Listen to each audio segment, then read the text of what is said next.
तो इस वक्त हमारे साथ मौजूद है ज़ोया शेख और खुशी जी, जो कि किन्नर है। उनके बारे में आइए उनकी लाइफ के बारे में जानते हैं। तो ज़ोया जी, सबसे पहले किन्नरों की लाइफ के बारे में किन्नरों की लाइफ बहुत स्ट्रगल वाली होती है, बहुत चीज़ों से गुज़र कर, और बहुत लोगों का डिस्क्रिमिनेशन फ़ॉलो करते हैं हम, और लोग हमें अलग नज़र से देखते हैं। ये सब फ़ॉलो करने के बाद हम एक मकाम तक पहुँचते हैं।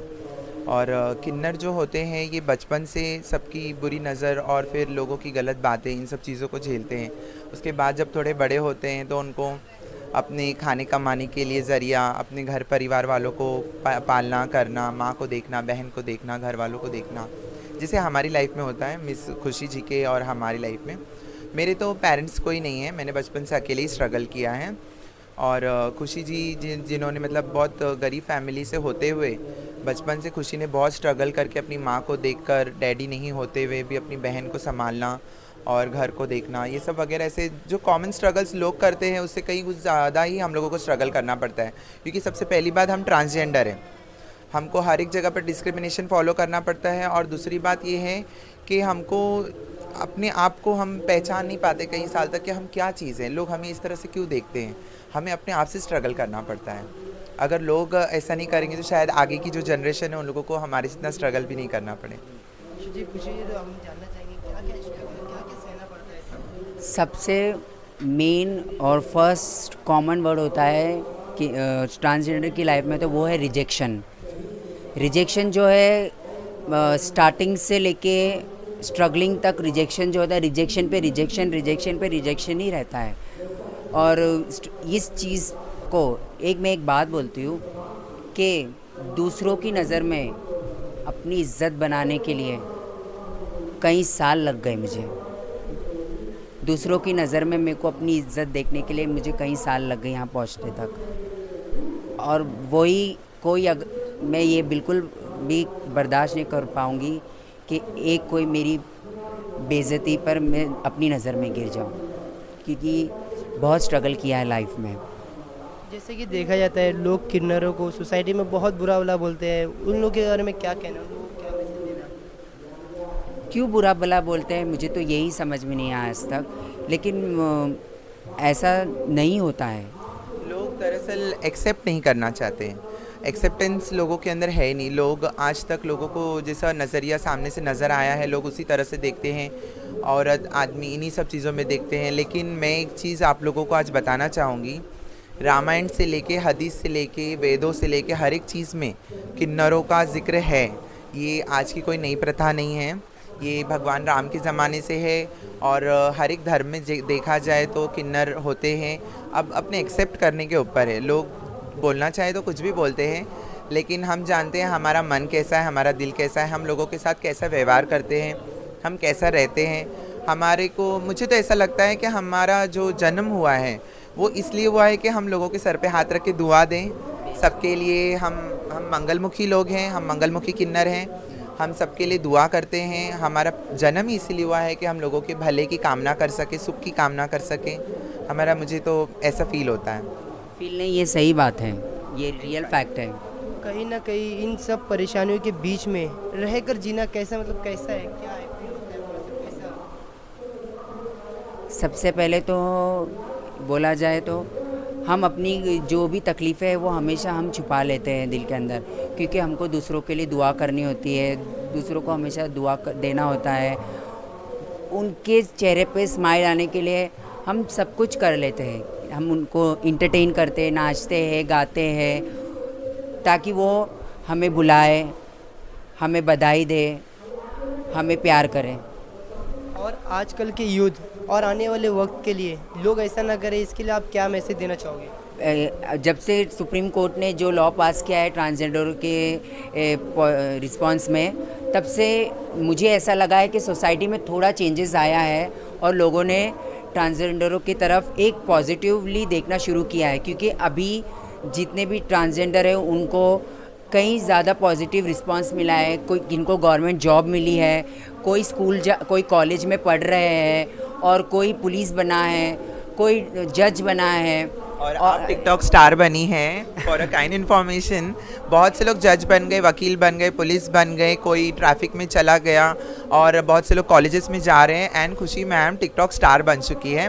वो बात और है कि अब तक टिकटॉक वालों ने फेमस क्रिएटर जो बोलते हैं वो नहीं दिया अब तक। मेरी गुजारिश है टिकटॉक वालों से कि प्लीज़ आप ये सब चीज़ आप मत सोचिए कि वो लड़का है, लड़की है, किन्नर है, वो क्या है। आप प्लीज़ उन्हें वायरल कर दीजिए और जैसे फ़ैन फॉलोइंग सबके बढ़ते आप उनको भी उन्हीं नज़र से देखिए, क्योंकि ये हमारे किन्नरों समाज के लिए एक हमारी नाक है और हमारा गौरव है खुशी। और हमारे किन्नर समाज के लिए बहुत अच्छी बात है कि कोई टिकटॉक में इतना आगे बढ़ चुका है। जोया जी आपसे एक सवाल ये खुशी जी के लिए, ये अभी इतना फेमस हो गई है माशाल्लाह से, क्या कहना चाहोगे, कैसा लगता है अब, मतलब कि कहीं कोई किन्नर इतना फेमस नहीं होता है, अक्सर नहीं देखा जाएगा, उसको दवाई दिया जाता है समाज में भी, सोशल मीडिया पे भी, मगर अभी आज ये उभर के सामने आ रही है, क्या कहना है? माशाल्लाह अल्लाह का शुक्र है। और मैं तो यही कहना चाहूँगी कि जहाँ मैं जाती हूँ, मेरा काम है शादी ब्याह और जच्चा बच्चा होते हैं वहाँ पर जाके बधाई लेना, गाने गाना। मैं ऐसा कोई घर नहीं अब तक कि मैं जिस घर में गई हूँ और खुशी का नाम नहीं आया हो कि आप खुशी को जानते हो क्या, आपको उनके साथ देखा है, आप वही हो ना, आप खुशी को पहचानते हो, एक बार मिला दो, नंबर तो दे दो, एक फ़ोटो निकलवा दो। ये सब चीज़ें ऐसा लगता है जो सेलिब्रिटी के लिए होती हैं वो आज हिजड़ों के लिए देखने मिल रहा है, एक ट्रांस वुमेन के लिए देखने मिल रहा है। मुझे बहुत फ़ख्र और गर्व महसूस होता है कि मैं ऐसे किन्नर की फ्रेंड हूँ, ऐसे किन्नर के साथ हम हैं। और हमारे कम्युनिटी के कुछ लोग ऐसे भी हैं जो बहुत ज़ईफ़ हैं, बहुत बुज़ुर्ग हैं, उनकी उम्र हो चुकी है, जो खुद पका नहीं सकते, खुद खा नहीं सकते और उनकी कोई औलाद भी नहीं है और ना उनके कोई माँ बाप हैं। आप शायद मेरी बात को समझ सकते हो। आप लोगों से मेरी बहुत दिली गुजारिश है कि आप तहे दिल से ये बात को सोचें कि जो लोग गरीब हैं, जो घर में रहते हैं, जो बेघर है किन्नर, कुछ लोग जो सड़कों पे रहते हैं, वो सब हमारे ही जैसे हैं। खुशी अलग नहीं है, हम अलग नहीं है, हमारे जैसे जो लोग हैं हम सब एक हैं। और मेरा लोगों से यही कहना है कि हर किन्नर का आप साथ दें, हर किन्नर को इस तरह से आप रिस्पेक्ट दें कि किन्नर खुद आपको रिस्पेक्ट दे। किन्नरों की दुआ लें और किन्नरों का जन्म इसलिए हुआ है दुआ देने के लिए, तो आप उसका अच्छे से फ़ायदा उठाइए। तो कहीं ना कहीं खुशी ये भी देखा जाता है कि समाज में किन्नरों को दबा दिया जाता है, सोशल मीडिया पे उठने नहीं दिया जाता, मगर आज वक्त ऐसा आ चुका है कि आप बहुत ही फेमस हो गई है, हर एक लब पे नाम आ गया है कि खुशी को कोई जानता है, तो उसमें आपका क्या कहना, आपको कैसा लगता है? मुझे ऐसा फील बचपन से एक शौक़ था कि हीरोइन बनूं, लेकिन जब थोड़ी बड़ी हुई तो एहसास हुआ कि मैं उस चीज़ के लिए बनी नहीं हूँ। मतलब मेरा वो जेंडर ही नहीं है, मैं कैसे आगे बढ़ सकूँगी, मुझे लोग कैसे पहचान सकेंगे। लेकिन आज मैं ऐसा फील कर सकती हूँ कि जैसे एक एक्ट्रेस को देखा जाता है, लोग मुझे उसी नज़र से देखते हैं, मुझसे बात करते हैं। और कोई मुझे बोलता है ना मुझे आप बहुत पसंद हो, एक फ़ोटो निकालो, मैं अल्लाह के सामने ऐसा हाथ उठा के दुआ मांगती हूँ कि अल्लाह तेरा लाख लाख शुक्र है, तूने जो बचपन में मैंने सोची थी आज वो पूरा कर दिया। तो कहीं ना कहीं देखा जा रहा है लोगों की सोच बदल गई है। बिल्कुल, सोसाइटी में बहुत चेंजेस आ गए हैं। बहुत से जो लोग हैं जो अभी अलग नज़र से हमें देखते हैं, एक अलग तरीके से बात करते, एक फ्रेंड जैसा बात करते, कोई हमें बहन मानता है, कोई हमें माँ मानता है, कोई हमें दिल से प्यार करता है। तो ये बहुत अच्छा लगता है कि लोग हमें अभी ऐसा नेगेटिवली नहीं देखते, सब हमें एक्सेप्ट करते हैं। तो जैसा कि देखा जा रहा है बहुत से चेंजेस आते जा रहे हैं, और क्या चेंजेस लाना है इस बारे में, और लोगों को क्या मैसेज देना चाहेंगे आप? इक्वल राइट्स, जैसे एक मेल फीमेल को इक्वल राइट्स होती है, वैसे एक ट्रांसजेंडर को भी इक्वल राइट्स होनी चाहिए। मैं ये नहीं बोल रही हूँ कि आप एक गलत वे में जाके, मैं गलत वे में नहीं बोल रही हूँ, लेकिन जो एक मेल फीमेल को राइट्स होता है, एक उसको जो इक्वल राइट्स या जो भी उसको जो मेल फीमेल को मिलती है वो एक ट्रांसजेंडर को भी मिलनी चाहिए। जैसे उनको नौकरी मिलनी चाहिए, नौकरी मिलती है, मिलना शुरू हो गई है, ये हमारे लिए बहुत बड़ी बात है।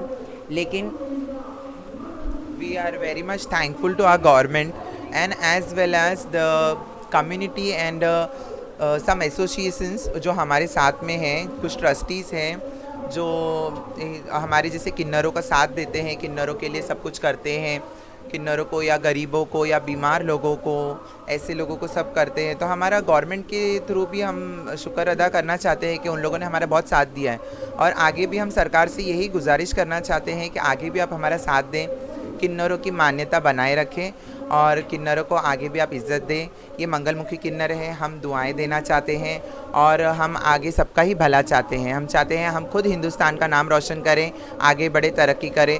खुशी की जैसे ऐसे बहुत से किन्नर हैं जो आगे बढ़ना चाहते हैं। आपने खुशी को आगे बढ़ाया और मैं चाहती हूँ कि वो खुशी हमारे थ्रू हमारी कम्युनिटी का और हिंदुस्तान का इस दुनिया में सब तरफ नाम रोशन करे। मैं ये चाहती हूँ।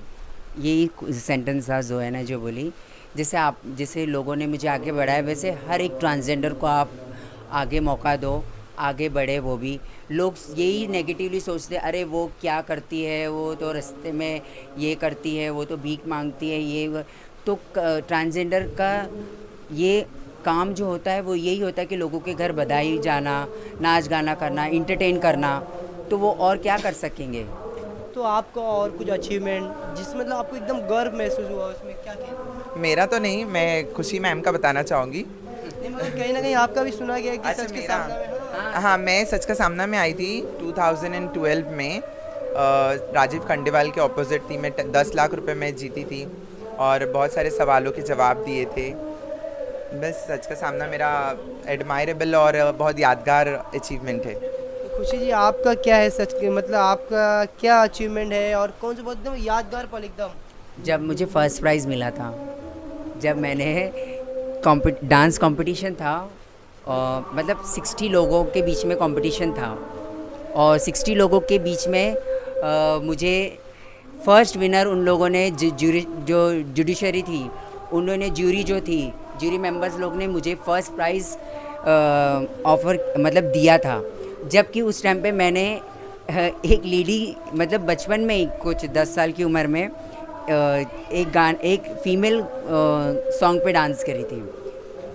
तो मुझे उस टाइम पे फर्स्ट प्राइज़ दिया था 60 लोगों के बीच में, मुझे फर्स्ट प्राइज़ का अनाउंस कर, उस टाइम पे मेरा फर्स्ट अचीवमेंट था। मतलब कैसा महसूस अचीवमेंट मिला आपको? मुझे तो यकीन ही नहीं हुआ कि मुझे इतने लोगों के बीच में फ़र्स्ट प्राइज़ देंगे ये लोग। मुझे लगा कि ये लोग मुझे नहीं हमेशा अवॉइड करते, तो कहाँ ये लोग मुझे फर्स्ट प्राइज़। इतने अच्छे अच्छे डांसर थे, इतने छोटे छोटे मतलब मेरी उम्र के लड़का लड़की इतना हिप हॉप ये सब डांस करे और मैंने अपने स्टाइल में डांस करी।